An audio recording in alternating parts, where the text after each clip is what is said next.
Childcare is becoming more expensive and harder to find in Minnesota, making it out of reach for some families.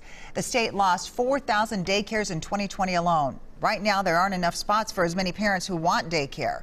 Caroline Cummings shares one woman's story to bring matters into her own hands and efforts at the state capitol to bridge gaps.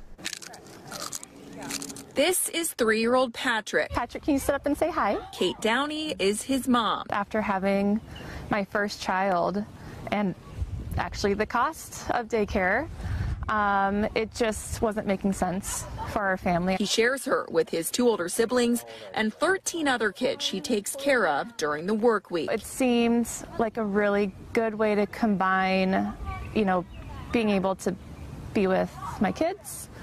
Financially, it made sense, and I could also incorporate teaching, which I love. How expensive childcare is forced Downey to make a choice. Leave her teaching job and start a childcare business of her own to make it all work.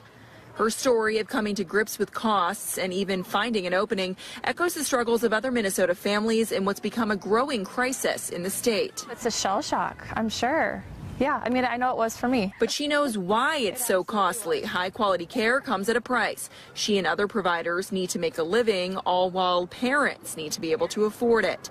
Proposals at the state capitol aim to bridge that gap, including an effort to boost reimbursement rates to providers that serve low-income families. Governor Tim Walz on Monday called the legislature to act. We make sure we're providing that workforce behind the workforce so that we can get our economy back going again. Downey says federal COVID relief kept her daycare afloat in the pandemic, but she says continued support of child care is necessary to keep providers from going under. It does come at a cost, so it's how do you make that work for all parties? Caroline Cummings, WCCO-4 News.